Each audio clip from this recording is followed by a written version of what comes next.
My friends at Easy Cater are workplace catering pros, helping you find food for everything from daily employee meals to staff meetings and special events. Visit easycater.com/leaderassistant to find out more. Hi, I'm Nick Ginsburg. Today's leadership quote comes from Brené Brown. A brave leader is someone who says, I see you, I hear you, I don't have all the answers, but I'm going to keep listening and asking questions. The Leader Assistant podcast exists to encourage and challenge assistants to become confident, game-changing leader assistants. Hey friends, thanks for tuning in to episode 136 of the Leader Assistant Podcast. It's your host, Jeremy Burrows. And before we jump into today's interview, I wanted to invite you to check out our upcoming event schedule. We have events for professional development, networking, and training for executive assistants, administrative assistants, executive business partners, chiefs of staff, whatever your title is. If you're in a support admin role, these events are for you. And we have live events, we have virtual live events, we have on-site live events, and then we have ongoing training and coaching in our premium membership as well. But specifically today, I just wanted to invite you to check out our event schedule at leaderassistantlive.com. That's leaderassistantlive.com. We'll actually be in San Jose in January, so we're excited about that. There's limited tickets available. We're about 75% sold out right now, so leaderassistantlive.com/San Jose for that one. But again, just check out the full schedule at leaderassistantlive.com. Hey friends, thanks for tuning into the Leader Assistant Podcast. It's your host, Jeremy Burrows, and I'm very excited to be speaking again with Nick Ginsburg. Nick, how's it going? Good. Thank you for having me back. I'm very excited. Yeah, so for those of you who haven't heard Nick in the first episode that we chatted on, check out episode 18. That's episode 18 at leaderassistant.com/18. Leaderassistant.com/18. And that would be our initial conversation. I think that was pretty much the first time we had ever connected, Nick, and it was a great interview. I heard lots of great feedback from it. Again, episode 18, you can get more of Nick's background and kind of his journey into the EA profession, and we talk a lot about different topics on that episode. But I'm not going to regurgitate all of that and have Nick say the same stuff over and over again, so we're going to have kind of a part two here. And the first thing I want to ask Nick is how many people, and just ballpark, rough estimate, have reached out to you since being on that podcast episode. I guess that was 100, and my math is bad, 118 or so episodes ago. Yeah. Look, it feels like a lifetime ago, doesn't it? Especially with COVID, and my sense of time has gone out the window. But there have been a lot of people. I wouldn't even be able to put an answer on a ballpark. I mean, I didn't expect for people to still be listening to the episode, which is incredible. I mean, we got tagged in a post an hour ago, I think it was, Jeremy, about someone that had just listened, and that's incredible. Amazing. I probably get, I would say on LinkedIn, anywhere between sort of 5 to 10 people a month will send me a message and say, just listened, it was really cool, I wanted to connect. And so that's incredible. Wow. Really incredible. Yeah, that's awesome. And that was, I'm looking back at the date, so we recorded it in 2019 and actually published it. I published it on July 14th of 2019. Yeah. So it has been kind of ages ago. Yeah. So when the world was still normal, Jeremy. I know, right? I know. Okay, so what has happened since then in your world? Are you still an EA at the same company? Yeah. Yeah. So I've still got my 9 to 5, which I refer to as my Bruce Wayne job. So I do, so still the EA to the Provost and Senior Vice-President at Monash University, which is a job I really love. I've had a change of executive. So I've gone from supporting an incredible professor named Mark to a new incredible professor named Susan Elliott. So very lucky, love my job. It's awesome. Really very little to complain about. As we talked about in the last, in episode 1 for us, I sought out this profession. So I'm living the dream. Love it. But since then, outside of Monash has really shifted. So when we spoke, I knew that I wanted to get into more public speaking and start sharing my story more. And it started sort of rolling from there. And literally at the end of 2019, I started getting different EA conferences booked, which was incredible. And then COVID hit. And it meant I had to totally shift what I wanted to do and how I share my story. And so I moved very much online. I started an Instagram account that's predominantly for this, which is where I'm most active. It's you'll have it in the show notes, I'm sure, but it's at Nick Ginsburg. And so between that and LinkedIn, I started sharing a lot more. And since then, I've been incredible. We've done some amazing events. So we did a little event called the Techspert Summit in 2020. We had 900 people registered around the world. I think there were 450 people that stayed logged on for 6 hours watching us. And we had some incredible speakers. And I've done heaps of sort of virtual presenting and luckily slotted in a couple of face-to-face ones. But really, this whole thing has been about sharing knowledge, getting my story out there, both professionally and personally as well, Jeremy. So I started my own podcast, which has nothing to do with the admin world. I don't want to get anyone confused, but I started my own podcast called The Open Drive, which is about my childhood, growing up with parents that struggled with mental health issues and addiction. And that has also been an incredible thing. So all of that stuff outside of Monash, I refer to as my Batman stuff. So I wish I was Batman. I'm not, sadly. But yeah, so that's all the stuff outside of Monash that I do, and I adore it. And the last thing that I've done since was actually in the end of 2020, I launched an admin community called The Collective, which is worldwide. And essentially it's a judgment-free space for admin professionals to get together, to share ideas, to hear from experts from around the world. We had you on our last session, which was incredible. Thank you, Jeremy, for coming. You're welcome. You're welcome. I'm super proud of the collective and the people that we've got in there. So, yeah, incredible. So a lot has happened. Wow. That was a very brief summary.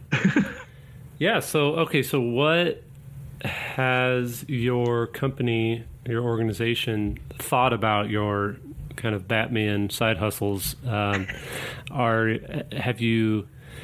I'm assuming you've told them about it since you're willing to talk about it on a podcast and put yourself out there. But was there like an initial conversation, or was it just like, hey, what you do on your downtime is up to you? How was that whole conversation?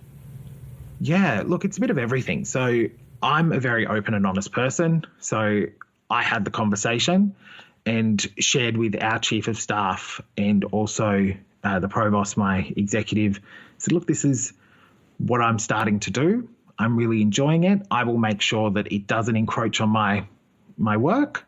And if it does, there are things that we can organise around that to make sure that I'm providing the correct support, which I think is really important, because at the end of the day, my 9 to 5 is still a huge passion of mine. So I want to make sure that I'm giving 110% to it at all times. And so that conversation was relatively brief, actually. I'm very lucky that I said, this is what I want to do.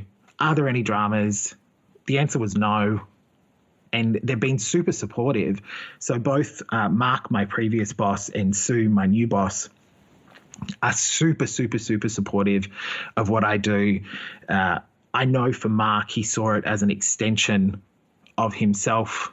So when I was out there speaking publicly around various topics and obviously he thought I was doing the right thing, he would see that as reflecting positively on him as well, which I hope it did. Yeah. So the conversation was pretty easy, I have to say. I was, again, very lucky. Awesome. Yeah, it's great. I've had the similar experience where I was just open. I was actually technically started my side hustle before my current day job, and I just had that conversation with my executive too, like, hey, this is what I want to do. I'm really excited about it, but I won't let it impact my day job, and I want to make sure you're good with it. So, yeah, that's great to hear. And I think also with that, sorry to jump in, but I think also with those conversations, it's not just about the conversation.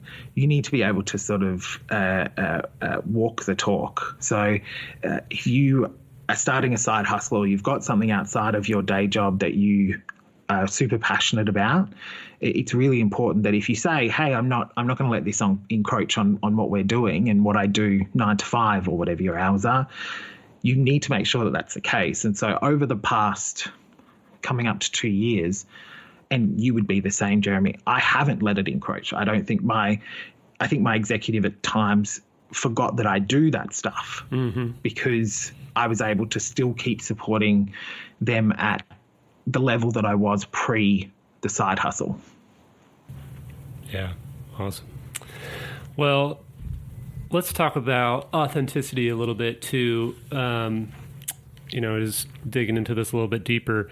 For an executive assistant, oftentimes we are probably tempted to be inauthentic, or we may not call it being inauthentic, but if something's going on where we are working with maybe a difficult executive or challenging direct report of our executive, and we have a different angle on things, we have a different line of sight on how things are going, and we have a lot of input, and in my opinion we have a lot of great insight to where the executive and where the team is going or isn't going. But I know I've struggled with this in my past, and I've seen this in other assistants as I coach assistants one-on-one and in group settings. It's hard to just be open and honest and just say what we think when it feels like our job is on the line, or the good relationship we have with a colleague could be on the line. How do you kind of get the confidence to be authentic and stick your neck out there for, when you're really like, okay, I'm pretty sure this is the right thing that we need to do, but I don't want to ruffle some feathers. Yeah. Look, it's a really tricky thing, and it's a balancing act. And so this is probably the main thing I speak about. So I have spoken at countless companies for their admin networks as part of their companies. And I would say the majority of the conversations lead back to this. So the how to be authentic at work when sometimes workplaces don't enable authenticity, and that's not necessarily a bad thing. It's just some cultures you can't navigate that easily, right? So for me, when I talk about authenticity, it's your entire self, not just you at work. So what I'm about to talk through is for you as a whole, not just Jeremy at work, right? It's everything. You have to start small. You can't, in my opinion, you cannot go into a situation and have never done that before and dive in headfirst. It's terrifying, which means you're probably going to stumble over your words and not seem confident.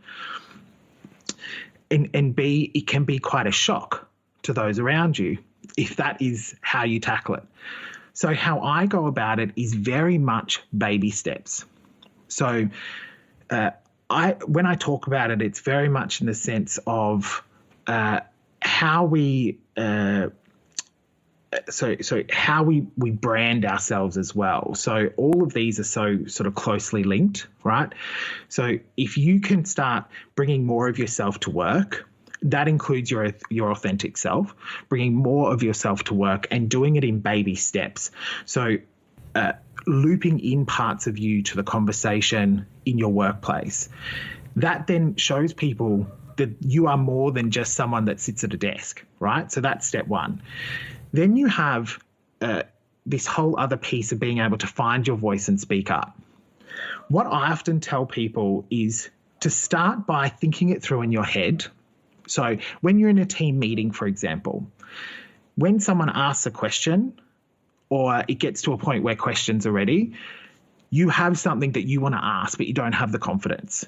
Write it down and just hold on to it. Guarantee you that it will come up at some point where someone will ask a similar question and then you can go, great, that was right. I should have asked it.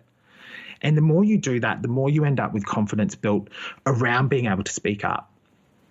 Then when you have that, you're able to speak up. Now, you don't dive in head first. So you would go in and on a smaller step and say, actually, I think if we did it this way, it might be better for X reasons. And then the more you do that, the more you're able to have these conversations. When I am in a meeting, I'm an opinionated person anyways, but I would never speak up. So 5 years ago, I found it really hard to speak up. Now, not so much. If I feel like something should be handled a certain way or there's something that we can do differently, I will voice it, but it's about having the right intent, making sure that you're coming at it from the right point of view, that you're not being nasty. It's about sharing and having that good intent so that people feel all right as well. Yeah, I love what you said about writing it down and almost like testing it out. It helps. That's exactly what it is. It helps to be repetitive and like just keep practicing. And I was talking to somebody the other day about, she was an introvert. I'm a introvert, and she's like, "How did you like now have a podcast and do speaking and all this stuff, even though you're an introvert?" And I said, "Well, I scripted pretty much everything early on. Like, I just wrote down every single word that I was going to say if I was speaking. I wrote down every single question that I was going to ask if I was in the podcast. And, you can even tell, like 2 years ago when we first talked, I had that interview scripted. I was like, here are the questions I'm going to ask. I just went boom, boom, boom. And today I didn't even send you questions. I was like, we'll just wing it. So anyway, it's just, that writing it down and practicing it. And then you just, over time, you build that confidence. So yeah, well said. Yeah. And it's it is, I think a lot of people underestimate that part of it, because everyone has thoughts when they're sitting, particularly in a meeting. If we talk about that, everyone will have a thought, right? But when you don't speak up, it's generally because you feel like it's either a stupid question or a stupid idea, or that it's not going to be received well. So by writing those down, you can gauge where your mind is and where your thinking is compared to the rest of the group, because someone else will end up asking the question. There'll be an extrovert in the meeting that will say it. You just have to wait for that moment for someone to say it. And when that happens, tick it and go, see, I was right. Perfect. So next time I'm going to do it, or in a couple of times I'm going to do it. It's all about going at your own pace and making sure that you're not overwhelming yourself, because that's where people fall over. Mm-hmm.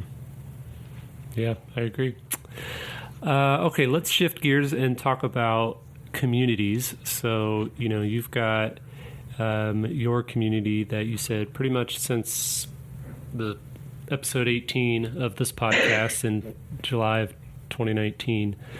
You've been building your network and your community. And what do you see is the value of community, the number one kind of value of a community, specifically for executive assistants?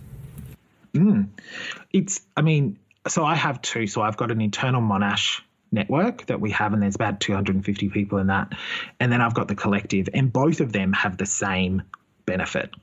And it has been super clear during COVID. So I think the number one benefit is being able to talk to people that are like you. So being able to bring a group together that have similar interests, understand your job, because the role of an EA, no matter what level you're at, is lonely. It can be really lonely.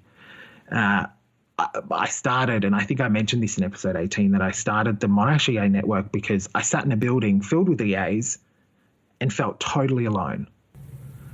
And so both of those communities, building those has purely been about connection, about giving people a space where they feel like they belong and they can share their thoughts around various things.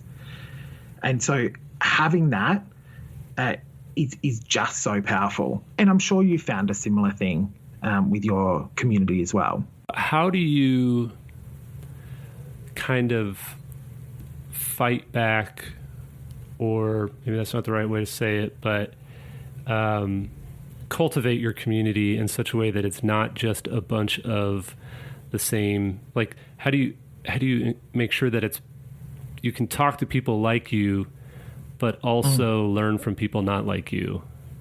Like, yeah. I found for my community, the leader assistant community, I found that it's, listen, we have this one likeness, if you will, and that's the fact that we are executive assistants. We're growth-minded executive assistants.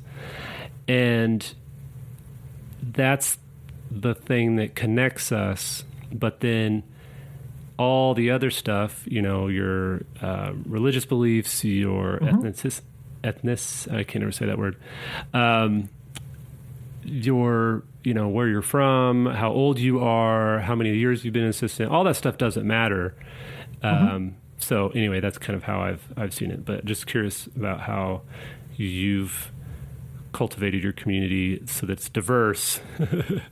Because I agree, it has to be a niche. It has to be like, oh, you've got to have this thing that like everybody can connect and relate to. Yeah, absolutely. And I think you really nailed it. So for both of them, the common denominator is that we are assistants. Everything outside of that, people are different. And that doesn't matter what community you're in terms of assistant communities, doesn't matter which one you're in, that will generally be the pattern, right? Because we are all humans outside of work. We have different views. We have different life experiences that all play a part in how we interact with people. And so for me, and particularly when I talk about the collective, I started that to be judgment-free for a very specific reason. I wanted people to be able to go in and say, hey, we have this common thing, which is that we're an assistant, but here's everything else about me. And I want it to be an open, vulnerable, accepting place where people can share whatever they want. And that's happened. But you have to lead by example.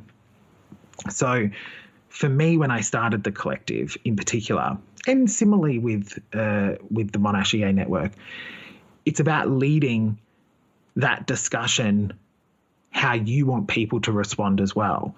So we have monthly Zoom calls for 2 time zones. So I have 2 monthly Zoom calls. And part of that is doing a round table at the collective. And it's, how are you? It's got nothing to do, it doesn't have to have anything to do with your job. It's how are you going? What's happening in your world? Is there anything you want to get off your chest? My mum passed away beginning of this year.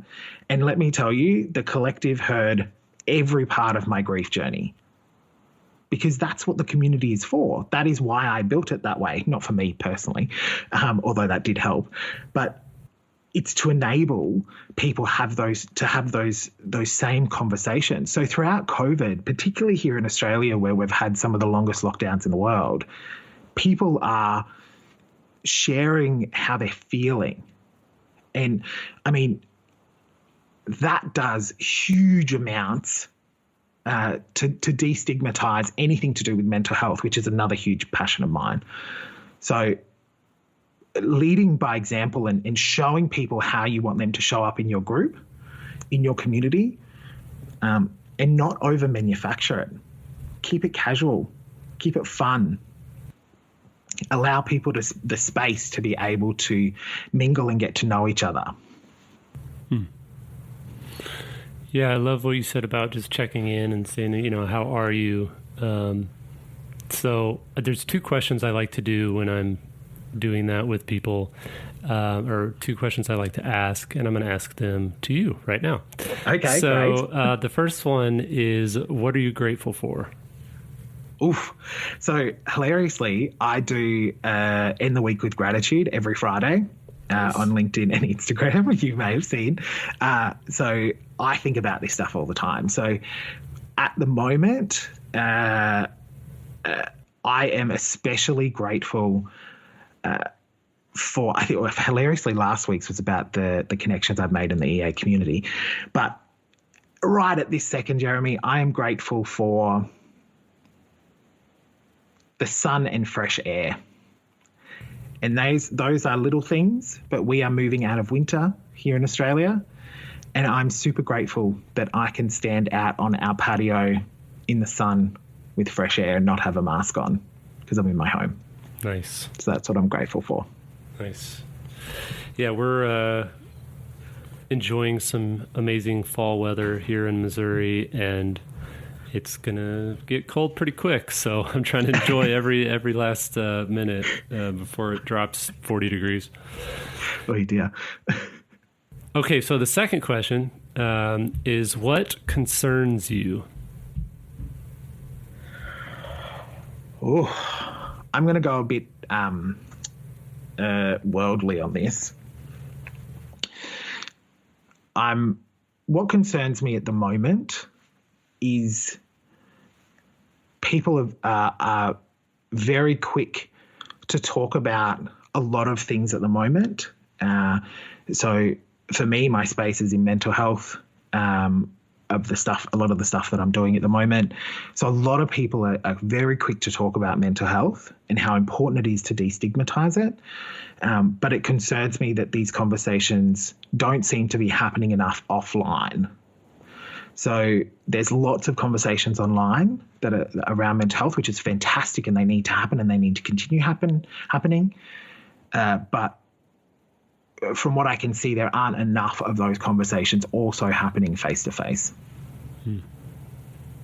Yeah. How do you, I know you said that you've been in a bunch of lockdowns, but how do you have those conversations in person? Like, hey, do you literally say, do you comment on people and on the thread and say, hey, let's take this offline and chat about it? Yeah.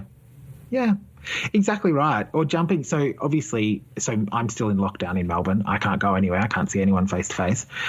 But you can still have that quote unquote face to face. So you can jump on a Zoom or a Skype call or a Teams call and have a chat with someone if you notice that they're not feeling great. Even phone calls. So myself and our team at work, we have regular phone calls, and half of them are about work, maybe. The rest are, how are you traveling? Very important mental health conversations. And not that you would go, hi, Jeremy, I want to have an important conversation with you about your mental health. That's not how you want to lead into it. It would be, hey, Jeremy, how are you traveling? Or exactly those two questions that you've just asked me, Jeremy, are perfect. So what are you grateful for? What's something that's bothering you at the moment? Mm-hmm. Really good questions. Yeah. So speaking of mental health, what's one thing that you would encourage those listening, specifically assistants all over the world, who are struggling with varying degrees of severity of mental health, and obviously different types and different seasons and all that? What's one thing that you would say to those listening who are really struggling? Yeah. I mean, we could do a whole episode on this alone, Jeremy, but I will summarize it for you. So there's a couple of things. you're not alone. Other people are absolutely feeling a similar way. You just may not know it. And seeking help is not weak. And this is particularly to people that have quite a high level of pride in themselves, will often see seeking help or talking to someone as a weak form. It actually is incredibly courageous to be able to say, hey, I need to talk to you about this, or go to your GP, your doctor, and say, I need to get a referral through to a psychologist to talk to someone. That's a really courageous thing to do. For me, just very briefly, I grew up pretty traumatic childhood with my parents. I'm very lucky. I don't have any sort of severe mental health issues. However, there's a lot to process from that, and everybody has their own experiences. And I think everybody at some point in their life should be able to stop and go and see someone professionally and talk it out. Even from a work perspective, it's really important. Most companies will have some form of, and especially in Australia, free counselling service as part of your employment. I don't know about the States, but definitely here in Australia there is. And use those. I mean, I remember having that conversation to go and talk to someone to process what had happened in my childhood. I was terrified. And there's a couple of things that I was worried about, and I'm going to share them because I think it's really important for people to hear. I was scared that the therapist was going to open the lid and Pandora's box would just kind of explode and he wouldn't be able to put me back together. And then the other thing, which didn't happen, by the way, that's not how therapy works. And then the other thing was that I was going to be taking a spot away from someone who needed it more than I did. So I didn't feel like I had any severe mental health issues. I just needed help processing.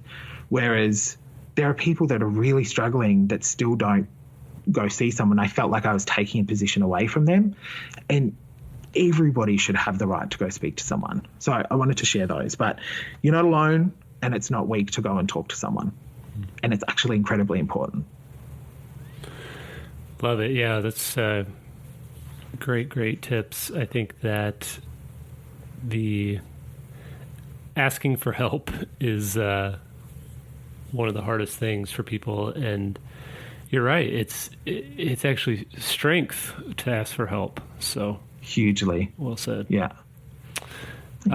Okay, so to kind of wrap things up, I did want to call out again for people to check out episode 18 to listen to part 1 of our conversation. I was looking it up again because it's been so long I was forgetting what we talked about. But leaderassistant.com/18 to listen to episode 18. We talked about productivity, we talked about managing email, and we talked about sharing your story. So great topics for those interested in checking that out. But what is one resource? Maybe it's a book, maybe it's a TED Talk, maybe it's a course or podcast. What's one resource that you would recommend for assistance right now? Yeah, I would highly recommend, and it's, I chose Brené Brown as my leadership quote for a reason. I would choose any of her books. So obviously there are so many incredible assistant-led different things out there that you can learn from, and all of them do a really good job. I mean, obviously, Jeremy, I'm talking to you and you have phenomenal stuff like your book and this podcast and all of that. But if you want something that isn't assistant specific but still applies to your world and how you lead, Brené Brown's work is incredible. Now, I'm not a reader, so I'm not someone that will sit down with a book. I'm someone that will get it on Audible and listen to the author. And so that's what I do. And I've listened to, I think, almost all of her books. You can start with anyone you want, but she is brilliant at particularly sort of that courageous leadership, vulnerability, which is, I think, critical for our roles, that high emotional intelligence. Awesome. Yeah. And I definitely recommend Brene Brown as well. And I love that, your point about not just assistant resources, but I think that it's sometimes assistants can kind of get stuck in the world of assistant resources, and there's so much more out there that they can learn from. And so I always say, read what your executives are reading if you really want to grow. So huge. Awesome. Couldn't agree more with that, Jeremy. Well, Nick, I really appreciate you taking time again. It's maybe in 2 years we can do it again. Every 2 years, right? Where we both at. Yeah, I'm down. I would love that. So where can people find you, and what's the best way for them to reach out? And I'll put everything in the show notes, but what's the kind of one place for them to find you? Yeah, so Instagram is my my sort of favorite communication platform. So I'm a visual person, but I'm on Instagram all the time. You can find me nice and easy, just at Nick Ginsburg. You'll see my face pop up, but also LinkedIn is also a very strong sort of platform for me as well. I really enjoy being on there. So those two are the best places, or just head straight to my website. So nickginsburg.com, everything's in there. You can flick me an email. I'd love to hear from you. And your thoughts on this episode. I would love to hear it, like I have from the last episode, which is incredible. Yeah, definitely. And I'll link to the other episode as well in the show notes. And speaking of show notes, this episode's show notes can be found at leaderassistant.com/136. That's episode 136, leaderassistant.com/136. All right, Nick. Well, keep doing what you're doing. Keep being awesome. And thanks again for being on the show, and we'll talk soon. Awesome. Thank you so much, Jeremy.